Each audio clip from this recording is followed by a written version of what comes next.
All right, we can go ahead and get started on this committee meeting. Unfortunately, Jacob Rostovsky is unable to attend today. And so, Sabina, is it okay if I run the meeting? Sure. Okay, so I'll go ahead and step in and keep us on track today. I know it's a tough job, but somebody has to do it, right? So we will go ahead and I'm going to call the roll. Jacob Rostovsky is absent. Tanya Fairley, Present. Reese Isbell, Here. and Danielle Munoz. Here. Thank you. All right, we will start with discussion and possible approval of the January 22nd, 2024 committee meeting minutes. Do we have a motion to approve the minutes? I motion to approve the minutes for January 22nd, 2024. I'll second. And I second. All right, we have a motion and a second. Any discussion from any members? Seeing none, can we open it up for public comment for any comments on the minutes? Certainly, this is the moderator, and we've opened up the WebEx public comment features. If you'd like to make a comment on the minutes, you may look for the hand icon and click that to raise your hand. You may look for the question mark icon, click that, type the word comment into the text box and click send. Each speaker will have 2 minutes with a 15-second warning. Are there any comments on the minutes?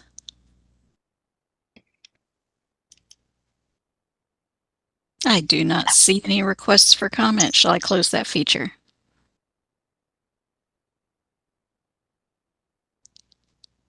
Yes, please. Thank you. You're welcome. All right, I will now call for the vote on the approval of the minutes. Tanya Fairley, Yes. Reese Isbell, Yes. and Danielle Munoz. Yes. All right, motion passes. All right, we will now move on to our next discussion, which is under agenda item number 3. This is something we talked briefly about at our last meeting. It is the Crown Act.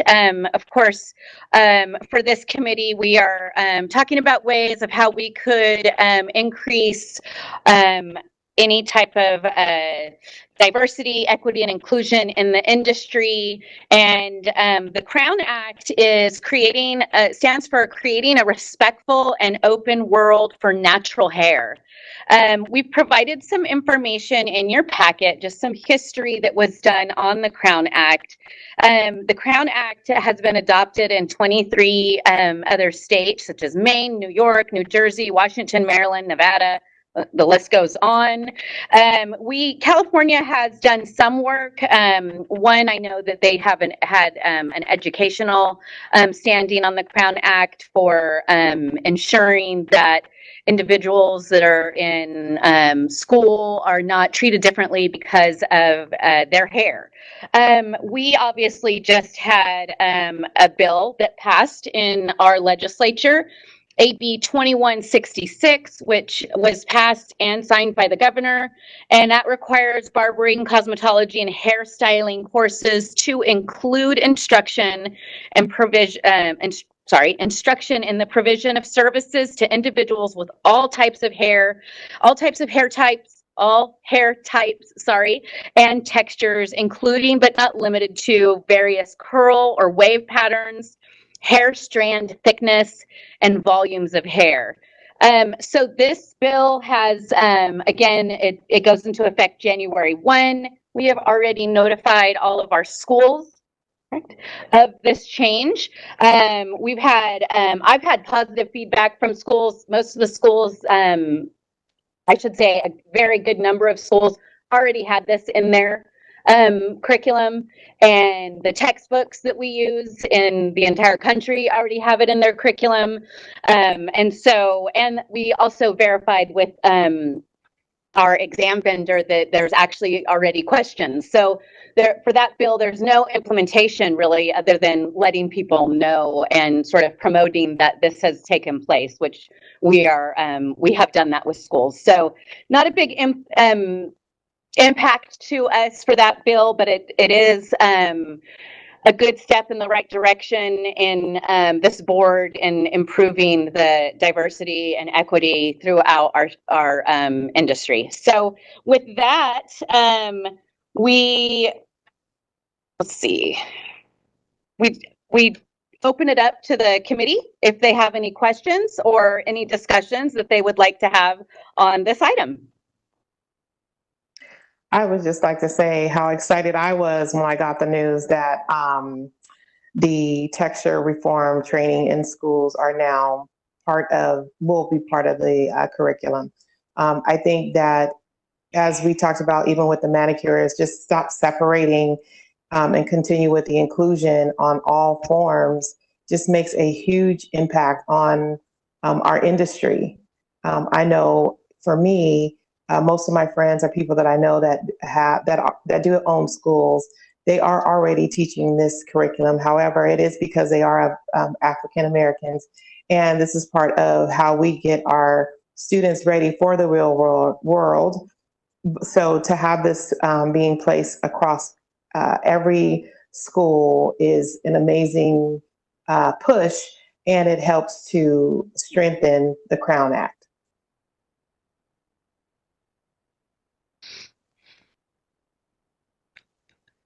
Yeah, agreed. Yeah. Oh. No, just agreeing with Tanya. Absolutely, really exciting. And if there's anything we can do as a board or committee to help with the promotion, I'm interested in hearing.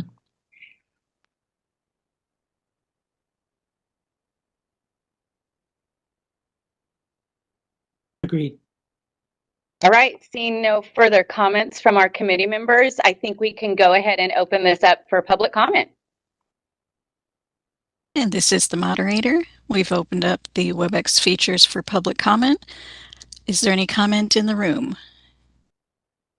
Yeah. I'm sorry, no, there's not. Thank you. So if you are online and you'd like to make a comment on the issue, you may look for the hand icon and click that to raise your hand, or you may look for the question mark icon, click that, type the word comment into the text box and click send. Each speaker will have 2 minutes with a 15-second warning. Are there any comments on the issue?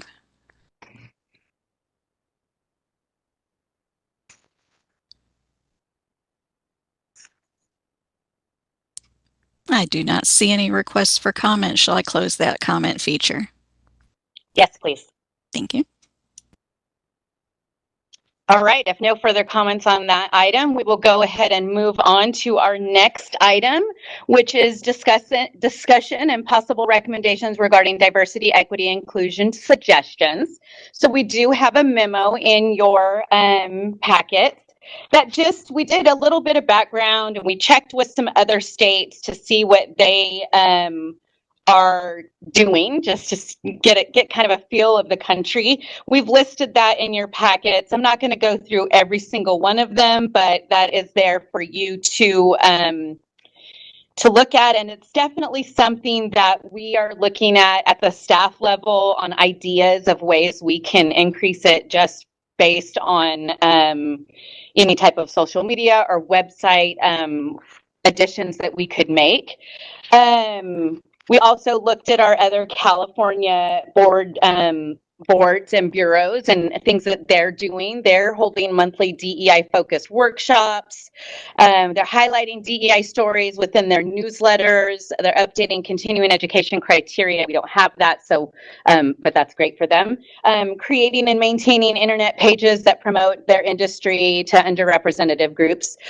So we have started doing that as well, and hopefully you've seen our social media posts, which have been increasing, and we are working on updating our website as well. And so some of the things that we are currently performing is we share information on all cultural holidays on social media. We post industry relevant information in a variety of languages on social media.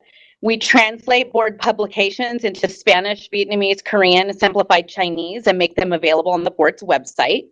We show diversity in our images used in publications such as our quarterly newsletter. We review documents and publications to ensure inclusive language is being used, and we review statistics on exam interpreter requests to see if the exam should be translated into other languages. And not even just our exam, but we also look at the number of interpreters that is being requested for the exam, and we will, when we see a spike in that, we will translate our health and safety regulations, because that's really, this industry's guide to making sure that they are protecting consumers is our health and safety regulations. So we currently have that translated into multiple languages, including Arab. Do we have Arabic and Farsi? And so we are always looking. I believe we have in the works on our next to-do list is Ukrainian and Russian, or have we already done that? We've already done that, actually. So that was our biggest increase that we had in those. And so we've translated those into that as well. So I think we do a pretty good job. Hopefully you've seen our social media posts. And then we did launch, I can't remember if we talked about this at our last committee meeting or not, but we did launch a 100% Vietnamese Facebook page. We're California, we're extremely diverse, but we do know that the manicurist license does have a very high percentage of Vietnamese speaking individuals. We happen to be very fortunate right now that we have Vietnamese staff, and our Vietnamese staff, specifically Lon Lay, I would like to call out, because she's an enforcement analyst with us, but she does come from the industry, so she holds a license. So her assistance in helping us translate information has been really a game changer for us, because one, it's costs our staff time, but it doesn't cost money because translations are very expensive to have done. And she's from the industry, so she knows the proper translations. That's been one of the issues with translating all languages, is sometimes the word-for-word translation doesn't work. And so to have somebody, and we actually have a few people on our staff that are Vietnamese that came from the industry that are helping us with translations. So we're super fortunate. Oddly, we don't have anyone right now that's Spanish speaking other than in the field. And so we haven't been able to progress as much with the Spanish language, but we do have a 100% Vietnamese Facebook page. We post everything. We post everything on that page that we do on our English page. Yeah. So everything that gets posted in Vietnamese on a separate page that we've been promoting to the Vietnamese community to try to increase that awareness as well. And with that, I'll open it up to any questions or any recommendations that this committee has. Hi, it's Tanya. I have a question. When I was reading the agenda, one of the things that was stated is to host DEI-focused town halls to promote discussions on needs.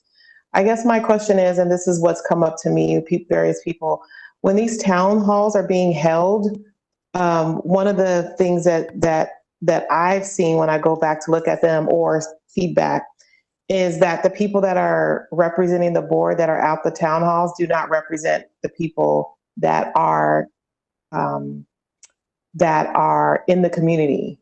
So are we looking to diversify who is holding these town hall meetings so that people are truly connected with the material and the person? Or is that just something that is haven't even been thought about? So we haven't held any of our own town halls yet. That's definitely something we could do. I have attended myself town hall meetings, and where I was invited down in the Orange County area. I did a town hall with Senator Wynn, and I did a town hall with Assembly Member Ta.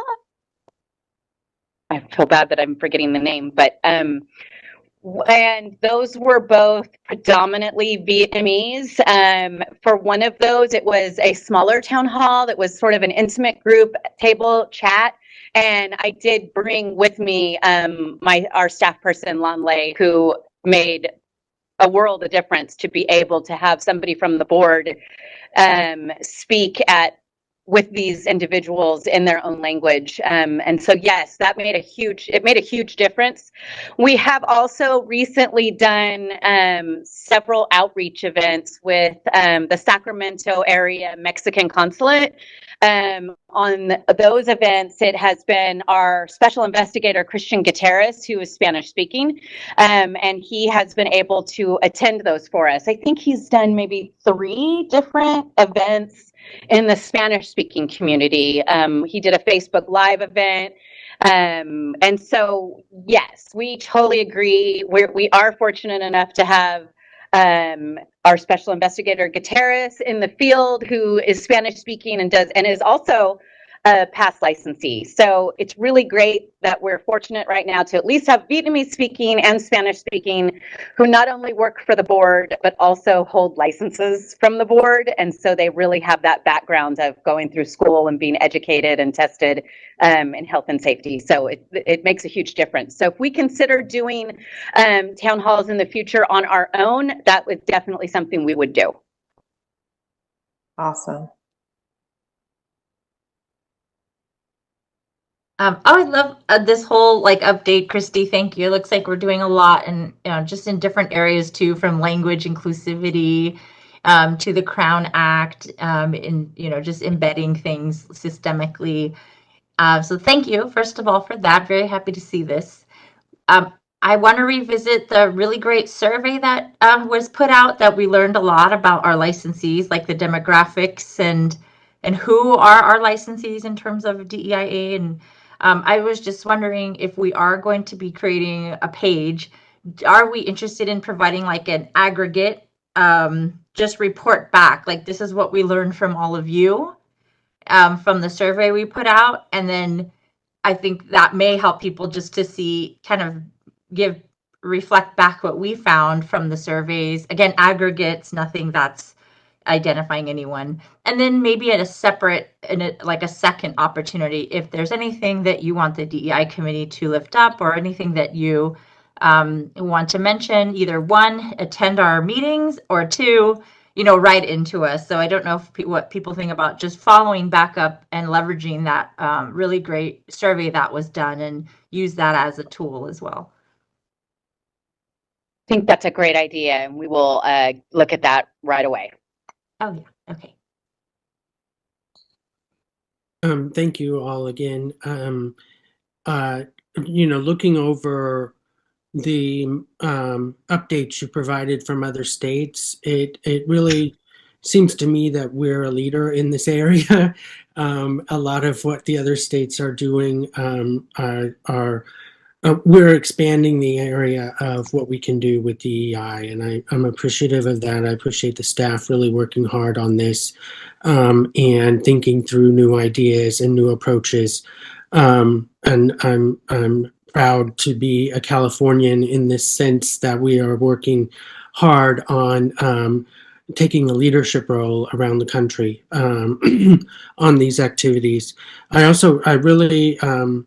I'm thrilled to hear that we've expanded to Ukrainian and Russian, and that we have a Vietnamese Facebook page. That's terrific. And I'm sure you guys are looking to other language Facebook pages or what have you. And so I'm thrilled to know that you're doing some of that work. And also, I'm glad to hear that we're specifically targeting the Vietnamese community in specific areas, because we do have a large population and of people that it would be best if we were able to speak more directly with them regarding community concerns or what have you.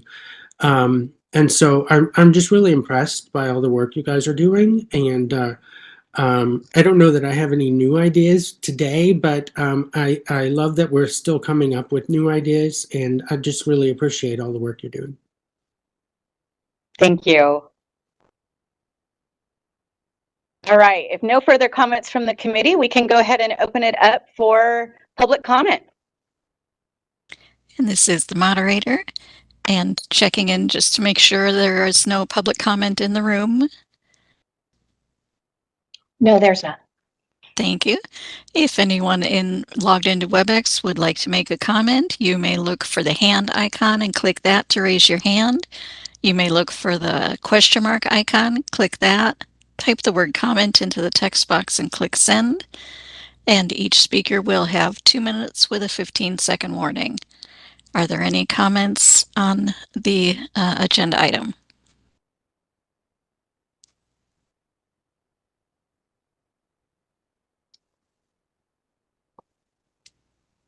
And I do not see any requests for comment. Shall I close that feature?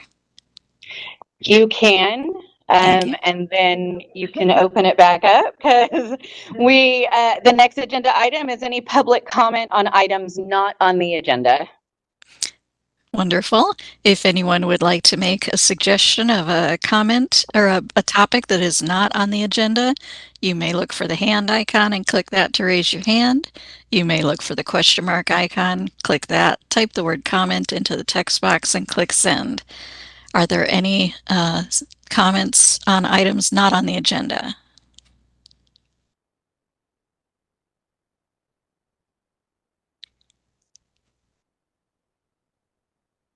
And I do not see any requests for comment.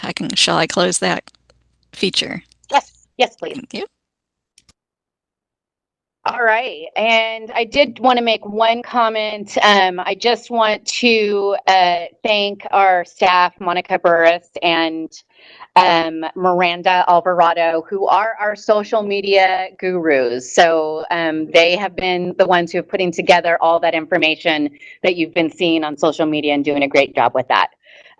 With that, I will open it up to the committee for any suggestions on future agenda items.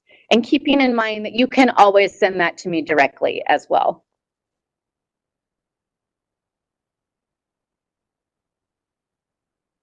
No, I think I'll just keep that on the top of my head maybe for next time if we're able to do anything with that survey. I think that'd be my only thing. Sure. Sounds good. All right, not hearing any more comments, we will open that up for public comment. And this is the moderator. If anyone would like to make a suggestion for a future agenda item, you may look for the hand icon and click that to raise your hand, or you can look for the question mark icon, click that, type the word comment into the text box and click send. Each speaker will have 2 minutes with a 15-second warning. Are there any suggestions for future agenda items?